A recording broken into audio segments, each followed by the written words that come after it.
Oui.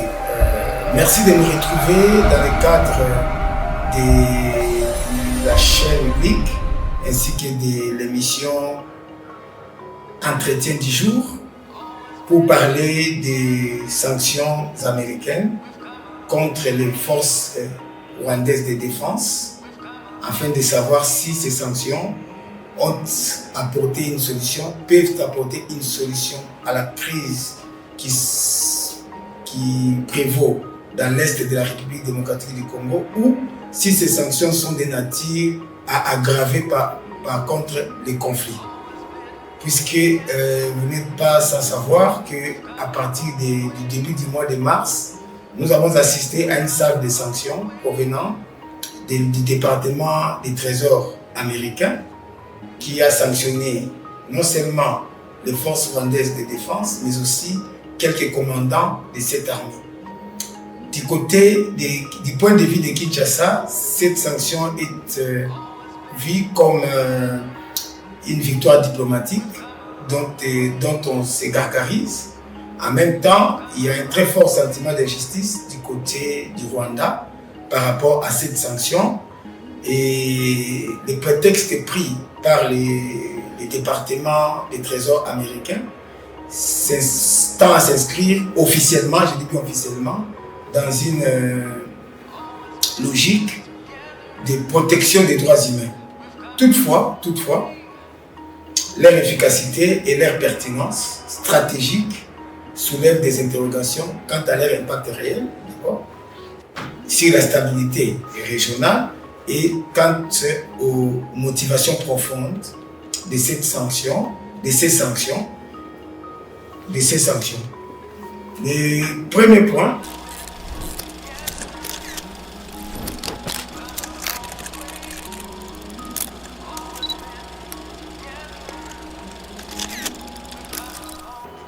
que j'aimerais aborder pour permettre une lecture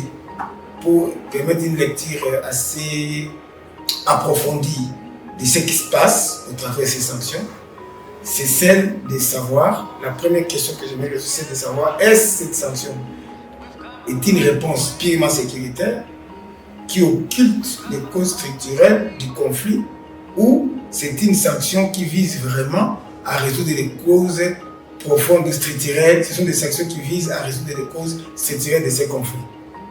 En effet, le conflit dans l'Est de la République démocratique du Congo est loin d'être un conflit à simplifier tel que je l'ai vu à travers ces sanctions, des départements de trésor américains. Le conflit dans l'Est de la République du Congo ne peut pas être réduit en réalité à une simple question d'ingérence extérieure. Parce que quand vous lisez la teneur de ces sanctions, d'après les trésors américains, les départements de trésor américains, donc selon la vision américaine, il s'agit juste d'une ingérence extérieure du Rwanda qui vient intervenir au Congo et donc déstabiliser le Congo. Et peut-être dans l'idée, d'après les Américains, d'en extirper les plus grands bénéfices en termes de minerais, puisque c'est ce qui préoccupe le plus les Occidentaux. Minerais, argent. Mais les causes structurelles comme telles dans ces sanctions n'apparaissent pas. Et ça, c'est le premier écueil.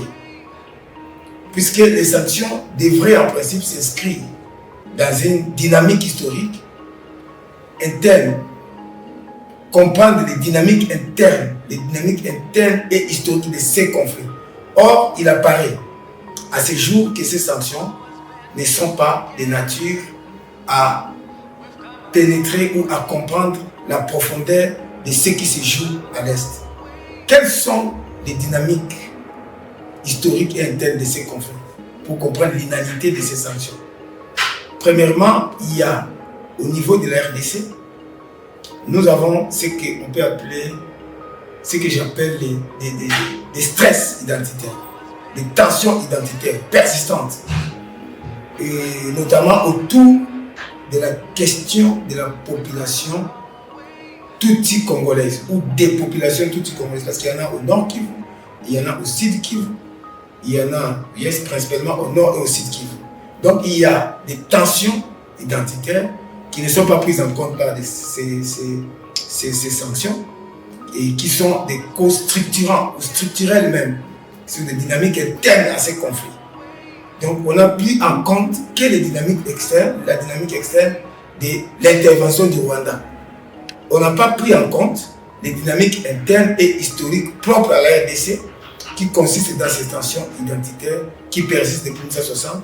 Parce que nous avons commencé en 1960 par la guerre de Kanyarwanda, où il était demandé aux populations tutsi-congolaises de rentrer au Rwanda. Et cela a causé des crimes. Et à cette époque, il n'y avait pas de coltan, il n'y avait pas de minerais. Donc c'est une aberration de la part du Trésor américain ou même dans la vision de l'administration Trump de considérer qu'il s'agit d'une ingérence extérieure dans le but de piller les minerais. Et donc, on doit interdire, on doit en quelque sorte sanctionner l'armée et considérer que c'est eux qui sont les éléments perturbateurs.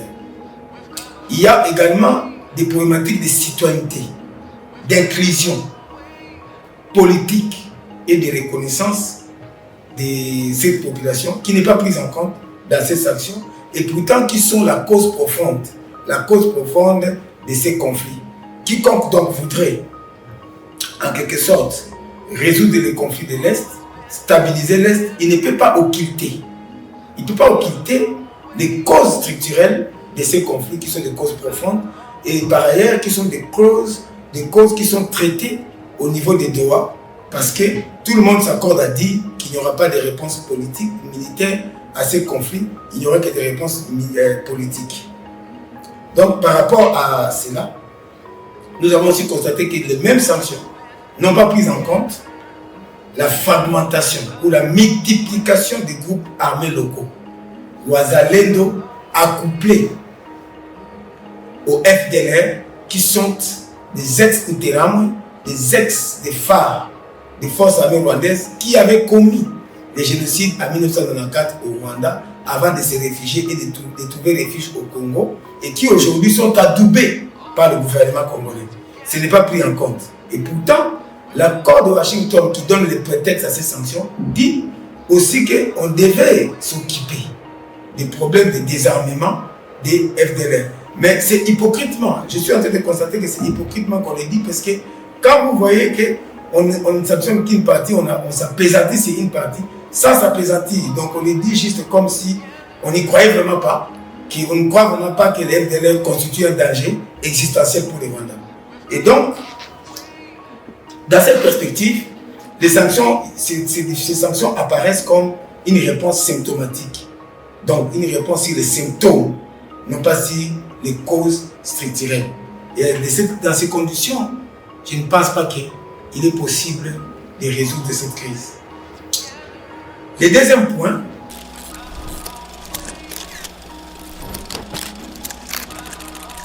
que j'ai voulu relever pour permettre une lecture différente de ces sanctions, parce qu'au-delà des réjouissances et des jubilations, il y a des problèmes concrets que ces sanctions posent par rapport à la stabilité dans la région des Grands Lacs.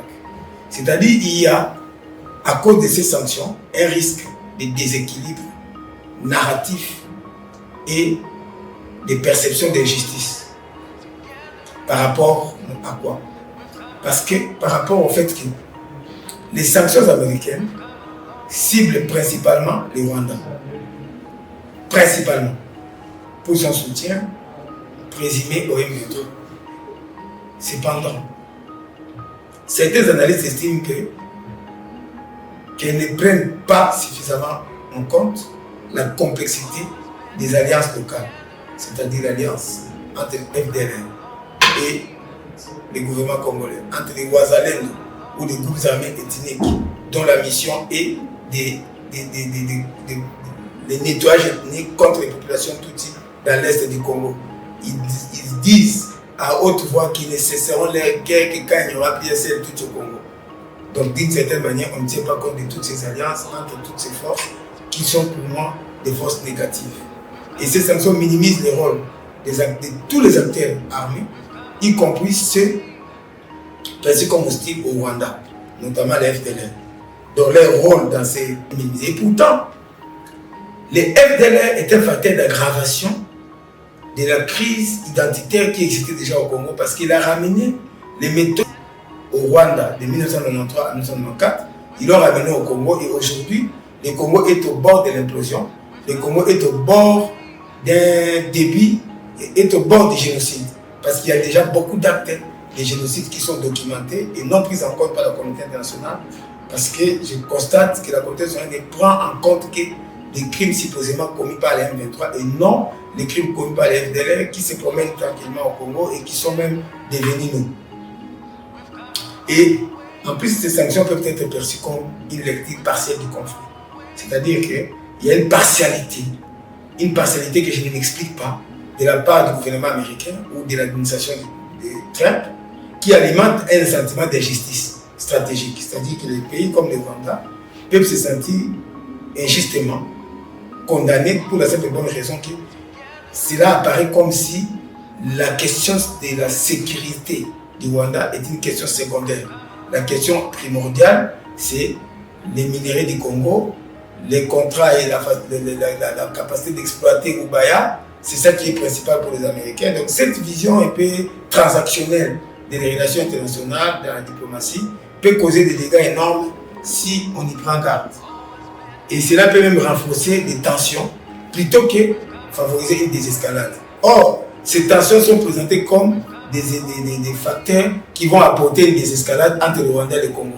Mais du moment que le Rwanda se sentira injustement condamné, parce que le Rwanda estime légitime son besoin de sécurité, parce que pour le Rwanda, la présence de FDLR ainsi que de tous ces groupes qui se sont constitués contre le Rwanda et qui sont armés tous par le gouvernement congolais, leur présence à la frontière, aux abords du Rwanda, constitue pour le Rwanda une question existentielle qui est reconnue d'une part parce que quand vous lisez les accords de Washington qu'on prétend avoir été violés, alors que ce n'est pas un accord de paix, parce qu'on prétend que la prise de vivre a violé cela, c'est ce qui a déclenché les premiers cercles de sanctions.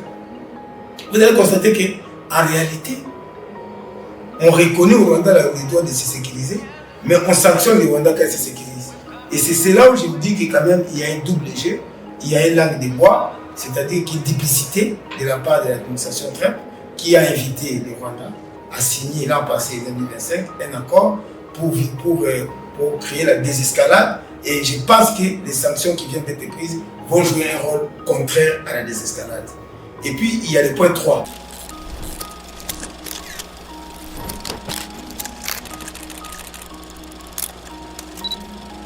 La dimension sécuritaire régionale du Rwanda.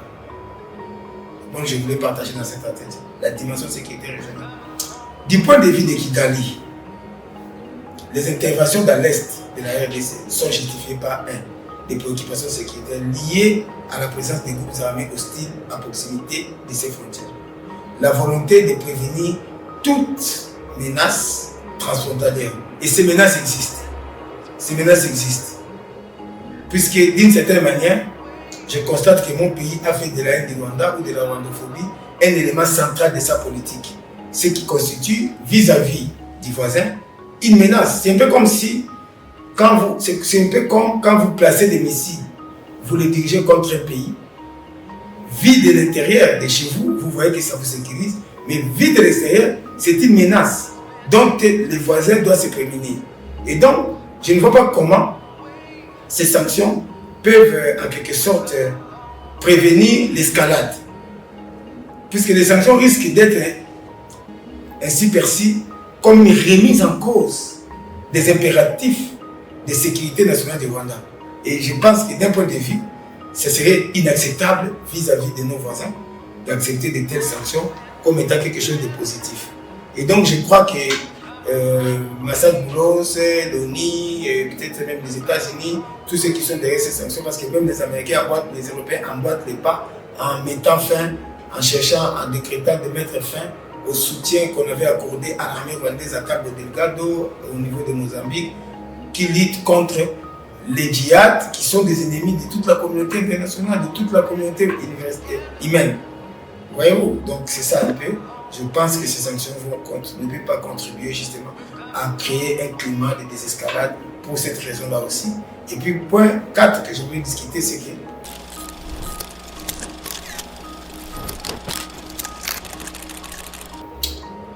c'était cette décision, une décision inscrite dans un contexte économique global comme celle-ci, peut-elle être considérée comme une décision uniquement mise ou induite par des préoccupations d'ordre humanitaire comme on est tente de les présenter, ou des respects des droits de l'homme. Je ne pense pas. Parce que ces sanctions doivent aussi être analysées dans un cadre beaucoup plus large, c'est-à-dire dans le cadre de la compétition internationale pour l'accès aux minéraux stratégiques, cobalt, coltan, terre rare. Et les États-Unis visent aussi, en quelque sorte, à travers ce genre de sanctions, la sécurisation de la chaîne, des chaînes d'approvisionnement des minéraux critiques. Voyez-vous? Mais dans ce contexte, la région des Grands Lacs devient quoi? Ça devient un espace de projection d'influence globale, des ligues d'influence entre les puissances. Et je crains que le processus de paix ou même l'harmonie, la communauté de bienveillance que nous devons créer entre la RDC et le Rwanda pour pouvoir coopérer, tel que cela est repris dans l'accord de Washington, je crains que cela ne devienne lettre morte si les États-Unis continuent à agir de la sorte.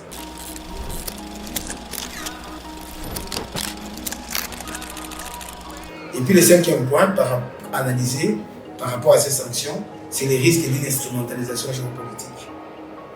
La pression exercée sur le Rwanda pourrait accentuer les clivages régionaux entre la RDC, le Rwanda, l'Ouganda et tout ça. Parce que c'est très difficile dans ce contexte de ramener les pays partis à une même table pour trouver des solutions dans le cadre de l'accord de Washington. Donc je ne comprends pas vraiment personnellement comment est-ce que les États-Unis en sont arrivés là. Et puis il y a aussi un problème parce que ça peut repositionner les États de la région dans une logique non pas de déconfliction mais de conflictualité. Et exposer les régions à des dynamiques rappelant disons qui peuvent créer un climat de guerre ou de belligérance permanente. Parce que les Rwandais pourraient se dire ceci. Ils pourraient se retrouver pris dans une logique où les tensions internationales qui dépassent le cadre de son pays les poussent à se défendre. Parce qu'ils sentent qu'ils s'entendent l'injustice, ça peut les pousser à se défendre de Bekon. Or, le Rwanda a une armée structurée. Il peut toujours se défendre de celle et ça peut non pas apporter la paix, mais plutôt une conflagration au sein de la région.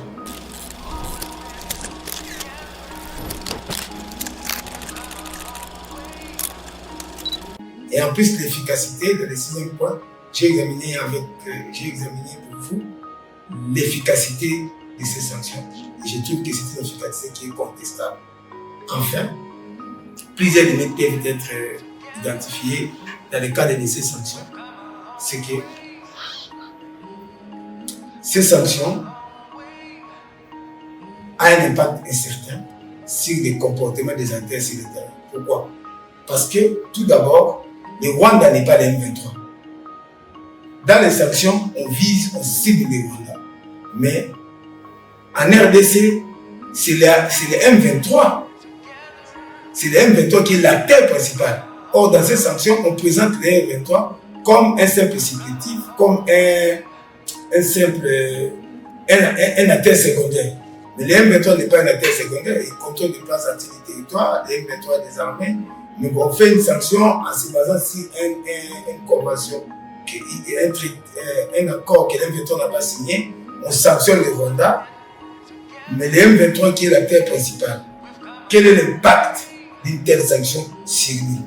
Je trouve aussi que cela est une aberration de pouvoir confondre les Rwanda au M23. Et c'est même une fake news, et c'est faire semblant de résoudre les problèmes, parce que nous savons tous très bien, tous ceux qui ont la session de l'Est du Congo, que les problèmes du Rwanda n'est pas les problèmes de M23. Le Rwanda a un problème sécuritaire qu'il a posé, qu'il a expliqué à plusieurs reprises, parce qu'il a parlé de mesures défensives, et le Congo a signé des concepts d'opération qu'on appelle CONOPS. Et dans ces concepts de CONOPS, on voit que le Congo lui-même a reconnu les principes sur lesquels le Rwanda a des préoccupations sécuritaires propres. Le M23 a des préoccupations politiques distinctes des préoccupations du Rwanda.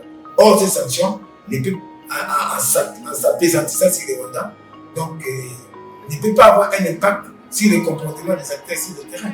Les acteurs sur le terrain, c'est qui? C'est les Wazalendo qui veulent éliminer toute la présence Tutsi à l'Est. C'est le M23 qui lutte pour résoudre des problèmes identitaires, des tensions identitaires, des stress identitaires, pour qui concernant les populations toutes congolaises. Parce que c'est ça, je peux dire en quelque sorte, la cause profonde de l'existence du M23, qui est une rébellion autoprotectrice d'une communauté. Et puis, il y a les risques de durcissement des positions. Parce qu'avec ces genres de sanctions, qu'est-ce qui peut arriver? Les Rwandais peuvent se braquer, les Congo peuvent aussi se braquer, en se disant que nous avons eu raison. Les Rwandais qui se sentiront injustement condamnés, dont l'armée se sentira injustement condamnée, peut aussi se braquer dans sa position. Voyez-vous? Et puis il y a l'absence de cadre politique inclusif parallèle. Puisque lorsqu'on prend ce genre de sanctions, on ne veille pas à ce qu'il y ait un cadre inclusif dans lequel il y a l'M23. Un peu comme si l'M23, aujourd'hui, serait un passager clandestin dans le dialogue à Doha. Du moment qu'on ne veut pas traiter avec le M23, donc un peu comme si Massad Boulos ou l'organisation a incité la décision américaine à cause que le M23 n'existait pas. Donc il n'irait pas les narratifs du gouvernement.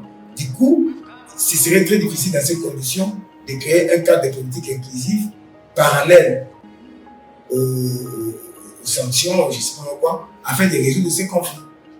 Donc sans le traitement des causes profondes, les sanctions risquent d'être contre-productives. Même pas risque, pour moi, je connais que sont contre-productifs. Merci. Et c'est cela ma contribution en tant qu'analyste de la région des Grands Lacs. Je voulais quand même amener les téléspectateurs qui vont regarder cette émission, soit sur YouTube ou sur d'autres supports, à savoir lire à travers les lignes.